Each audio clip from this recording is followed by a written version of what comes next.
I ended the previous lecture with some sunset photos, showing you pillars of light reflected off of flat ice crystals and sundogs and things like that. And you of course noticed the vivid colors, the yellows, oranges, and reds of sunset with which we're so familiar. What produces those colors? We'll explore that in today's lecture. But first, let's consider the blue daytime sky. Why is the sky blue during the day? Well, let's look at this diagram here. We are standing on the ground and we're enveloped in the air. And suppose the sun's high in the sky and is shining in all directions, but let's follow this ray right here. The air molecules and also the particles of dust and other stuff in the atmosphere scatter or reflect many of the particles of light, many of the waves. And it turns out that the blues, violets, and greens tend to be scattered or reflected more easily than reds and oranges. So violet is scattered best, then blue, then green, and so on. Well, that means that the air molecules will appear some mixture of colors, violet, blue, and green, but the sun doesn't emit all that much violet light. And moreover, our eyes aren't all that sensitive to violet. And the green isn't reflected as well as blue is, so the predominant color ends up being blue. So you're looking here at the sky, and the light that reaches your eye tends to be mostly blue. So that's why the sky is blue during the day away from the sun. Now, when the sun is high in the sky, the sun itself appears white, not yellow. This is a myth that it's yellow. You know, all the coloring books that we ever have the yellow sun, and kids' books portray the sun as being yellow, but it really isn't yellow, and there are many ways to demonstrate that. You could just hold up a sheet of paper like this during the daytime and see that it's basically a white color. Indeed, sunlight is what we define to be white light, and there are other ways of seeing that the sun is white, like during an eclipse, as I'll discuss in a few lectures. Now, when the sun is near the horizon, it often does have a yellow color, and that's in fact when it's safe to look at the sun. You can see it and it looks yellow or even orange or red, and so this myth has grown that the sun is yellow. Really, it's white. Now, it also often appears yellow or some other color in photographs, but that's because the photographers simply used a filter. In this particular case, a yellow filter was used, and you know, the sun looks basically yellow. But if you were to observe it without a filter, it would look white. Now, as the sun goes from being high in the sky to low, the length through the atmosphere that the light passes increases. All right, let me show you that.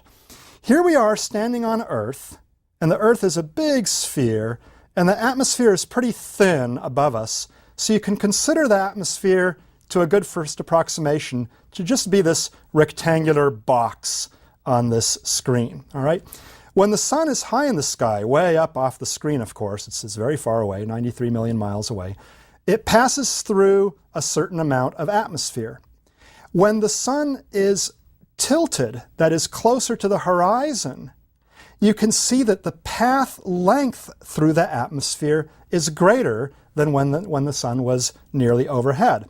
So as the path lengthens, there's more and more opportunity for the violets, blues, and greens to be scattered or reflected away from our line of sight.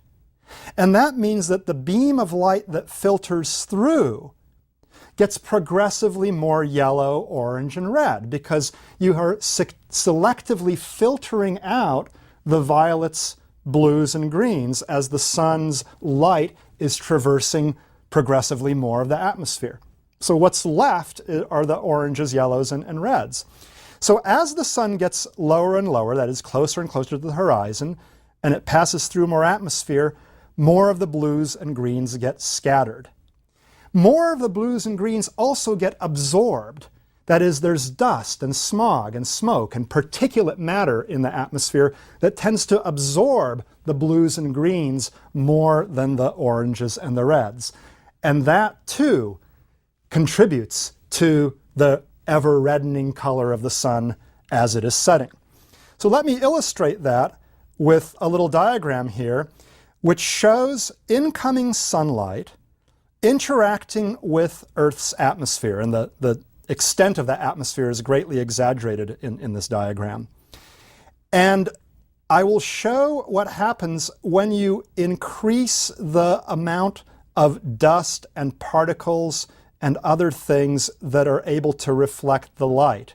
You see, more and more of the violet, blue, and green rays get scattered or reflected upwards away from the people who are standing here viewing sunset. Let's do that again. So we're dragging it over here, increasing the amount of particulate matter, and the sun is getting more orange and red, and the sky is not as deep a blue. Okay, now look at that. Now, that did not include the effect of absorption of light by dust and particles. That was just showing the reflection, the scattering. But the absorption of dust by dust and particles also helps deepen the orange and red colors of the setting sun. In this photograph, you can directly see a sequence of images of the setting sun when it was pretty high up and fairly white looking, a little bit of a tinge of yellow, down to quite a bit more yellow and then orange and finally even red as the sun set in this fairly dust-filled environment. The light rays here were being quite absorbed, at least the blues and violets were, whereas up here they weren't being that much absorbed, and yet the sun isn't all that high above the horizon here. So that suggests to me that right over this city there's quite a lot of particulate matter that doesn't rise very high up into the air, because even at a fairly low elevation, the sun here looked fairly white and not very red. And then there's this dramatic shift to reds as the sun got lower. So that's a particularly striking example of the effects of dust and particles on the setting sun. Now, here the effect is so striking that even over a diameter of the sun, you can see that at the top, the sun is a lot more yellow than near the bottom, where it's sort of orangish or even a little bit red. So in this particular case, there seems to be a fairly pronounced layer of stuff that's fairly thick, and then it rapidly thins out because you can see this gradient or this change in color over the face of the sun. That's quite a dramatic effect. Now, as the sun is setting and its blue and violet light has been filtered out, of course, what remains are the oranges and yellows and reds. And those are the colors, those are the light rays that then illuminate whatever clouds happen to be around. All right? So just as we see blue, oranges and reds on the face of the sun, so too clouds, if they have eyes, or if they had eyes, would be able to see an orange and red sun, and light reflecting off of those clouds comes down to us and we see it. So here's this diagram where there's the setting sun, which is now red. The light that's streaming through is orange or red, and it hits clouds. Whatever clouds it hits reflect that light to our eyes. So the clouds reflect the colors that hit them, and we see oranges and reds and yellows. The degree to which the sky is yellow or orange depends on the amount of particulate matter, how much of the stuff is there to absorb the blues and the violets. So different sunsets, of course, have different conditions. There's different amounts of smoke and smog in the air, and so every sunset is different, and the locations of the clouds are different, and so the whole patterns change from one sunset to another in this almost endless variety of beautiful sunsets that we are privileged to see down here from the surface of the Earth. It's just fantastic. I love watching sunsets from Hawaii and other places. And the clouds and the colors can change over really short time intervals, as many of you I'm sure have seen. Here is a photograph taken at one instant, and you can see, in fact, some sheets of rain coming down. And just a few minutes later, the colors had changed quite a lot. And here's this sheet of rain having moved over a little bit. But these changes occur very, very quickly. Now, you could look only toward the sun at sunset, but then you'd miss the phenomena that might be going on all around you. Look away from the sun as well. Here's a photograph taken about 90 degrees away from the direction of the sun, and you can see the beautiful sunlit clouds up here, and even in the direction opposite to that of the sun, you can get these light rays filtering through, reflecting off of these clouds. Suppose the clouds had eyes, they would see a very orange sun, but here we see the light reflected off the clouds back to us. So look all around when you're looking at the sky. Now, the moon also can appear different shades of yellow or orange when it is rising or setting, for the very same reason. The light gets reflected by the moon, it's sunlight of course, but it gets reflected by the moon, and then it filters through our atmosphere. And looking here at this photo, you can see that here the atmosphere was very clear. It didn't have many dust particles or smoke, and so the rising moon looked nearly white, a little bit yellow, but certainly not blood red or anything like that, rising near these ancient Greek ruins. Here's another photograph of the moon rising, and in this case there was a little bit more particulate matter in the air, and so it appears sort of more orange than it did in that other photograph. And depending again on circumstances, how much stuff there is in the air, you can get a variety of colors during moonrise and moonset, just as you get a variety of colors during sunrise and sunset. It's just that there's not enough light from the moon to illuminate clouds, and so you don't see the cloud colors during moonrise and moonset the way you see the cloud colors during sunrise and sunset. It's interesting that when the moon and the sun are right at the horizon, just a little bit above the horizon, they've actually already set. So when the sun is setting and you see it just above the horizon, it's actually physically already below the horizon. Or when it's rising and it's just above the horizon, it's still slightly below the horizon. And the reason for that is that the light, upon entering the atmosphere, gets bent or refracted. Remember I said that light entering glass or water gets bent?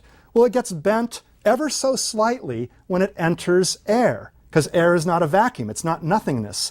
So the air bends the light a little bit, and so here's the sun's true position below our horizon. The ray of light is coming in like this, being bent, and it enters your eye here. But your eye and your brain don't know that the light was bent along the way. They only see the direction from which the light was coming. And that direction is this line here. So you see the sun appears higher than its true position because the light rays have been bent along the way. And the magnitude of this effect is about one full sun or moon diameter. In other words, when the moon or the sun are just kissing the horizon, they're actually one whole diameter below the horizon. Interesting effect. So you get a little bit more daytime than you would have had there not been this atmospheric effect. Now, when the sun is that low and setting, or just about to rise, an amazing phenomenon can be seen, the green flash. Here's an example of it. So there's the sun setting, and in this particular case, there's not much dust in the air, so the sun appears a little bit yellow, almost white. And as it sets, you begin to see a tinge of green here, and then even more green. And this effect of a green setting sun can last for several seconds in good conditions. Here's a pair of photographs showing this green setting sun, or called the green flash. And it's a rare phenomenon, but it can be seen when you have exceptionally clear conditions and a very nice, flat, true horizon without mountains and buildings and trees. And here's how it comes about. So remember, the sun's true position when it's setting is below the horizon, but it appears above because of the bending or refraction of light. Well, remember that blue light gets bent more than red light. So what happens is that the blue light comes in to your eyes at a steeper angle than the red light does. So your eye thinks that the blue sun is higher up in the sky than the red sun. And the green rays, which are not shown here, but they would be intermediate between red and blue, they come in at an intermediate angle, and so you see the green sun in between red and blue. Now, in reality, these overlapping images are nearly coincident. I've greatly exaggerated the effect here. So they're nearly on top of each other. Nevertheless, green and blue are above red. Now, when the sun is that low, most of the blue light has been scattered away. You don't see any of that light anyway. It's been scattered and absorbed. What remains is the green, if you're lucky, and the oranges and yellows and reds.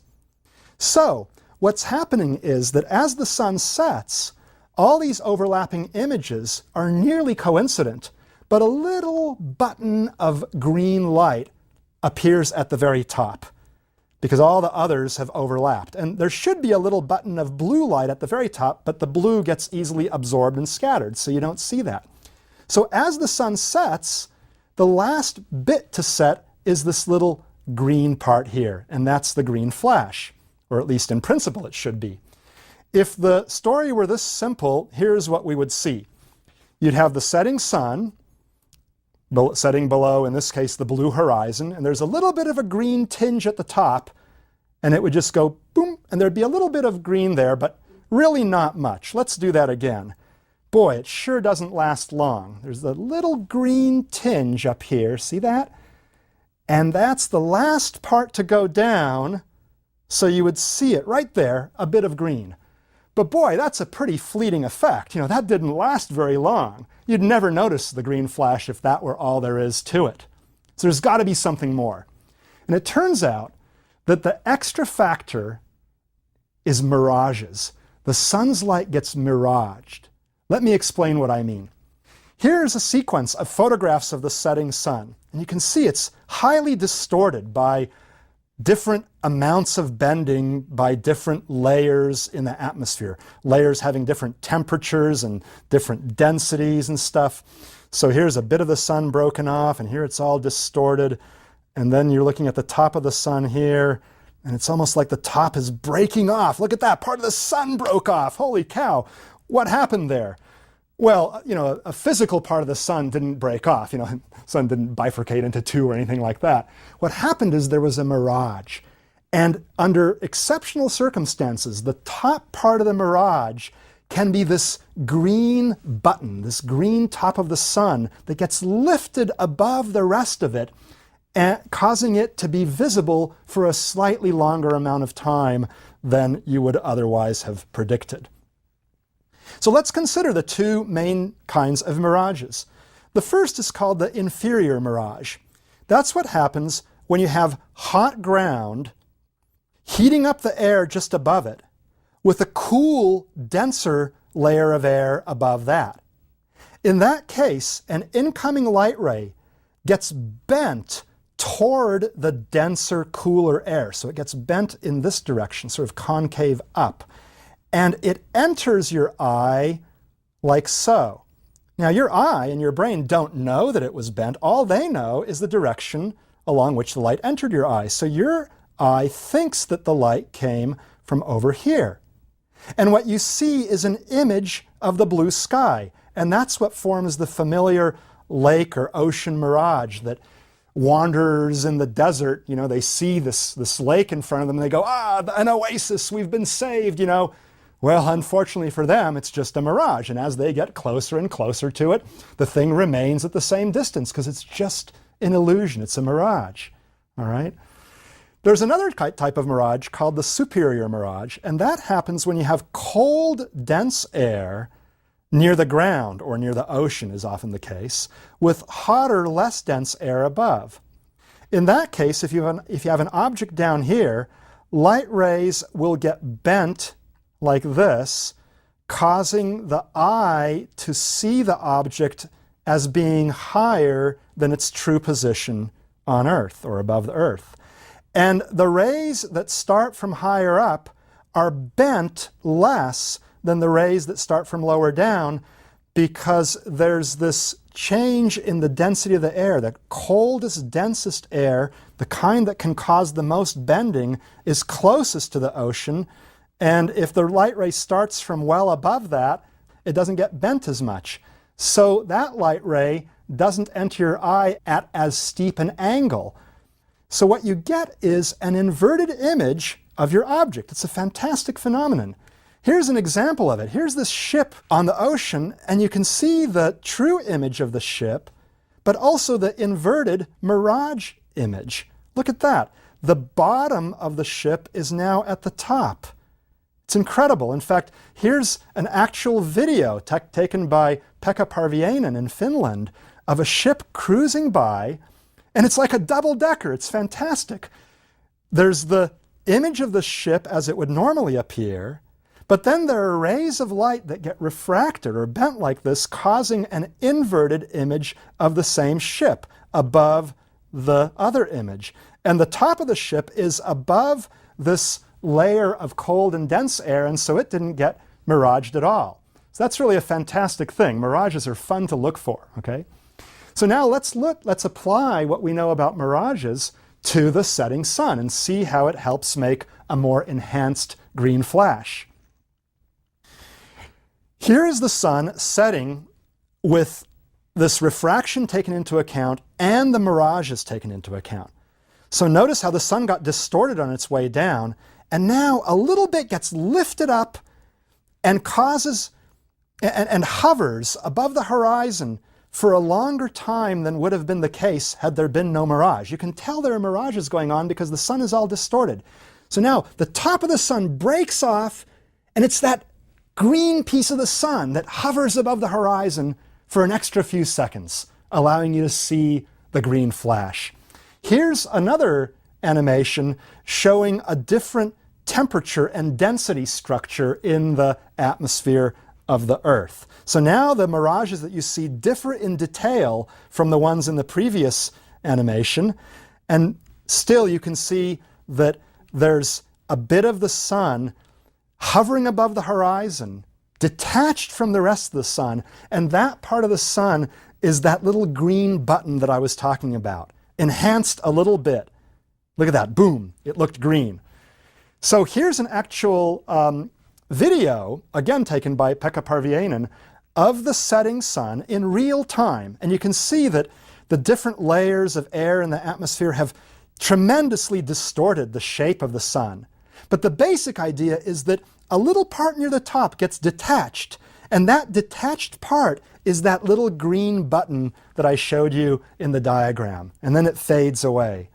So it's just a marvelous effect. It's hard to see. Not many people have seen the green flash. In fact, a lot of people think that it's sort of a myth, but it's not a myth. You really can see it. And then some people think that, oh, it's some sort of a physiological effect.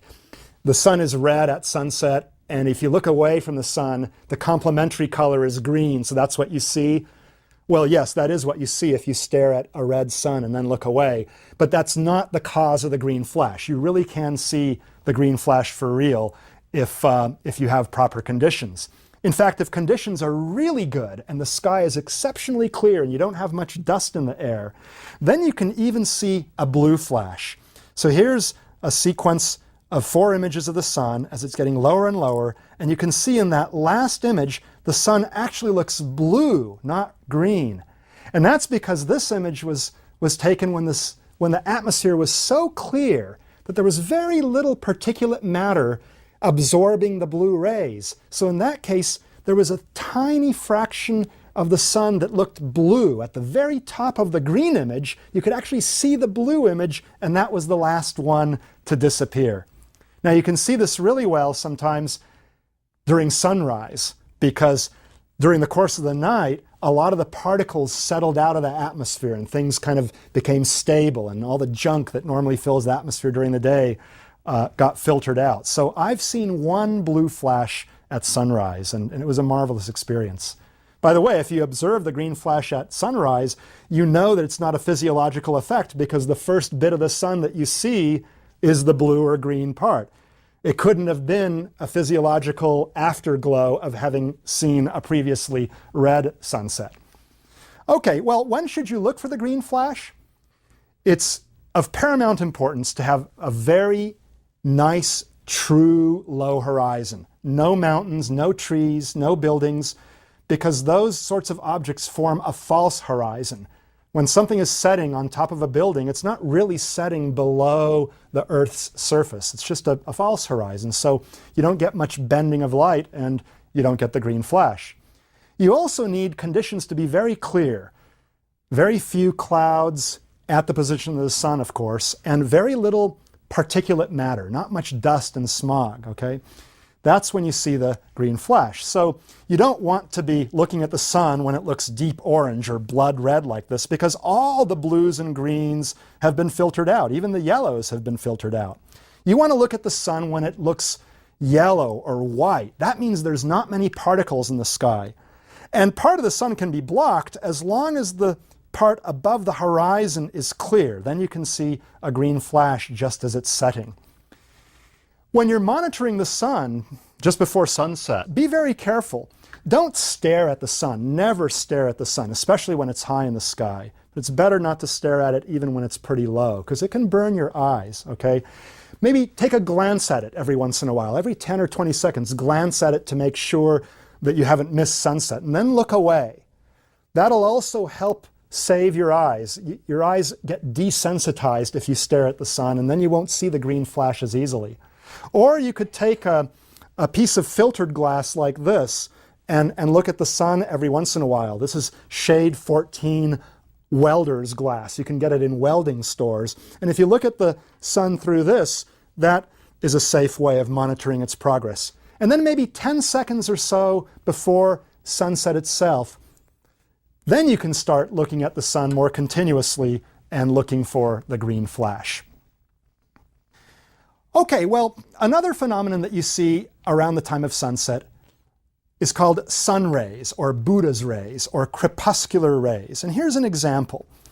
Here's a cloud bank, and the sun is behind the cloud bank, and it's getting close to sunset, but you see all these apparently diverging rays of sunlight with dark bands in between.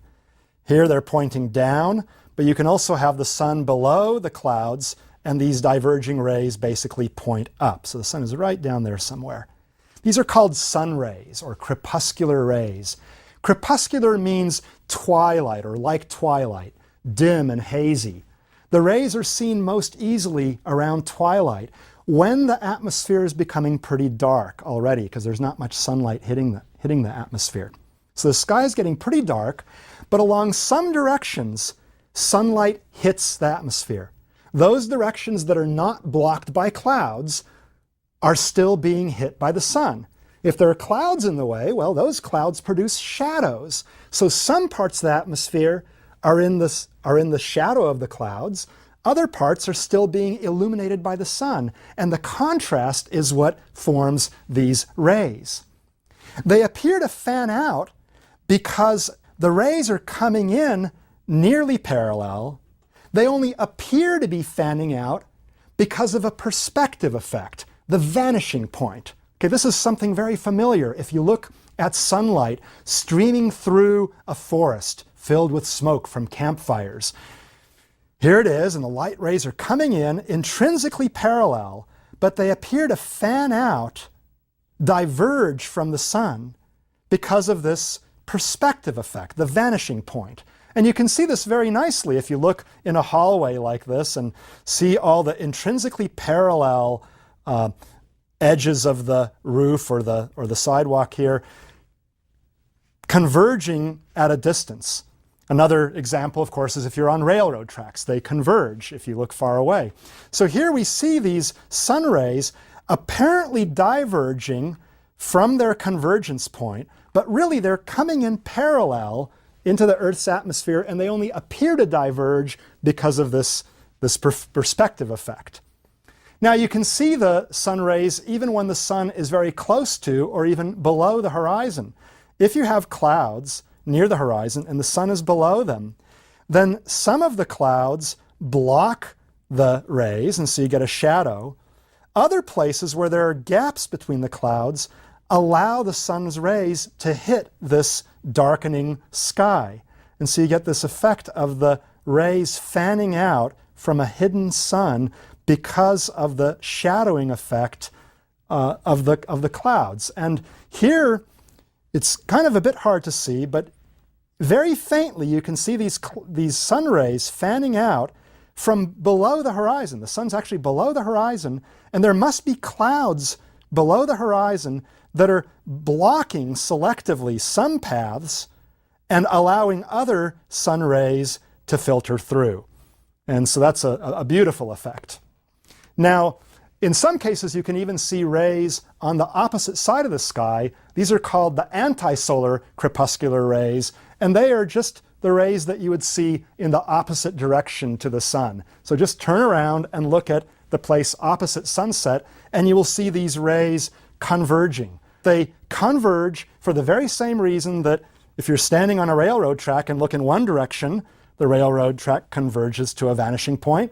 Then turn around and look at the opposite direction, the rays or the railroad tracks converge in the very same way. So these parallel streams of light are going through the atmosphere, emanating from the sun, apparently diverging and then converging on the opposite part of the sky. And finally, when you're looking at these phenomena, you can sometimes see a dark blue band just above the horizon. That's actually the Earth's shadow. The Earth is shadowing part of the atmosphere. Here you can see it nicely at Lick Observatory. Above the shadow, these parts of the atmosphere still see a little bit of sunlight. But those parts there are already in the Earth's shadow. And as sunset progresses, the shadow grows more and more and looms above you, and twilight starts when the whole shadow envelops you. And at that point, the planets and stars begin to come out, and it's time to start observing the night sky.